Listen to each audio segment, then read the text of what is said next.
NTSB investigation called. The most important part of any aircraft that had an incident is the black box. Black box is a set of two vital recording instruments: the flight data recorder, FDR, and the cockpit voice recorder, CVR. The FDR records all the flight data, such as the pilot input to the computer and how/what did the aircraft responded to that input.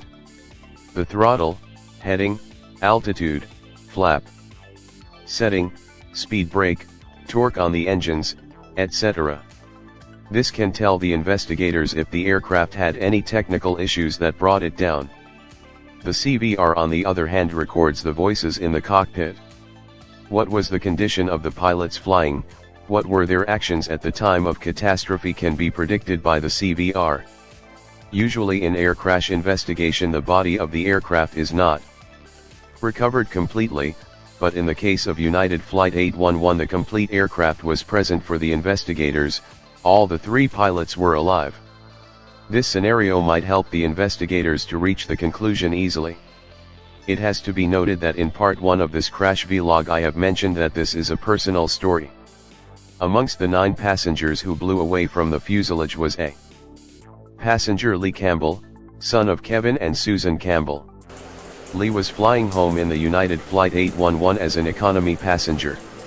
Kevin and Susan were at their home in New Zealand, when a phone call broke the news to them that their son was assumed to be dead in the accident. Even knowing that Lee's body wouldn't be recovered, the Campbell couple decide to fly to the wrecked aircraft in Honolulu. The poor couple were helpless and decided to investigate the cause of the incident that separated them from their son, so that this never repeats. Before going any further in the story, don't forget to subscribe my channel and press the notification bell to keep yourself updated with my upcoming videos. Outcomes from NTSB investigation. The National Transportation Safety Board, NTSB, commenced associate investigation into the accident. An in-depth air and surface search of the ocean, though, had at first didn't find the aircraft's door. Although they weren't able to examine the door, the NTSB proceeded with its investigation, and issued its final report on April 16, 1990. The NTSB looked to indirect evidence, together with previous incidents that concerned merchandise doors.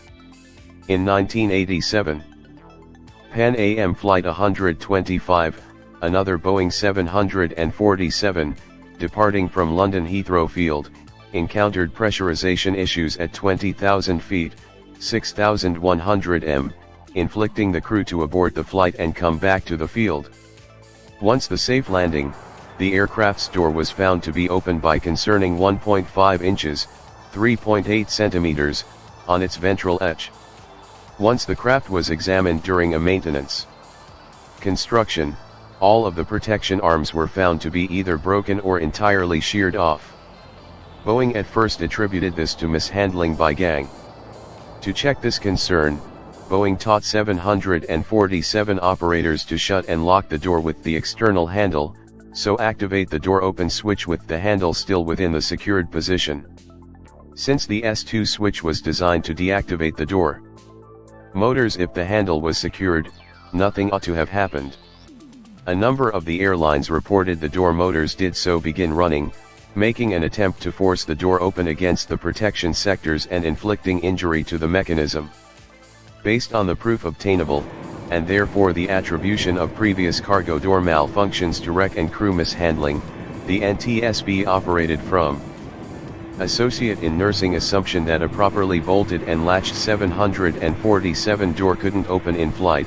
There aren't any affordable means that by that the door protection and latching mechanisms might open automatically on the wing from a properly closed and latched position.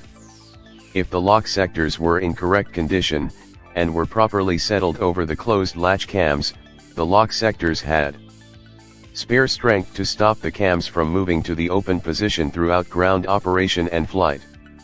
However, there are two potential means that by that the door might open whereas on the wing.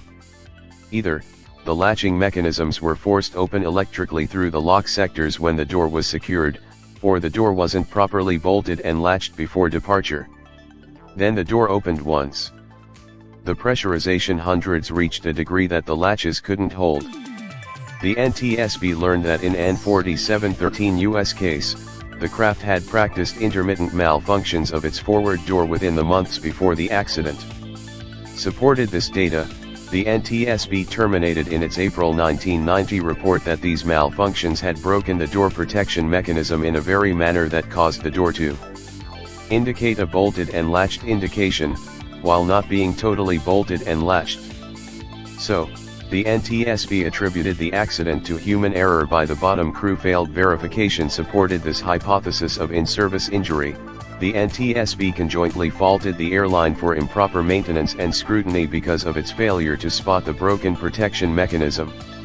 Specializing in injury to the door and maintenance procedures, the NTSB terminated that the accident was preventable human error, and not a retardant inherent within the style or operate of the aircraft's door. Campbell's investigation. Lee Campbell, a New Zealander returning home, was one among the casualties on Flight 811. When his death, his oldsters Kevin and Susan Campbell investigated the cause victimization documents obtained from the NTSB. The Campbells' investigation led them to conclude that the reason behind the accident wasn't human error, however rather the mixture of associate degree electrical downside associate degree and inadequate style of the aircraft's merchandise door latching mechanism. They later bestowed their theory to the Protection Board. The Boeing 747 was designed with associate degree outward hinging door, in contrast to a plug door that opens inward and jams against its frame because the pressure drops outside, creating accidental gap at high altitude not possible.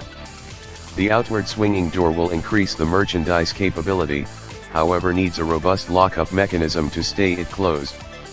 Deficiencies within the style of wide-body doors were better known since the first 70s from flaws within the DC-10 merchandise door.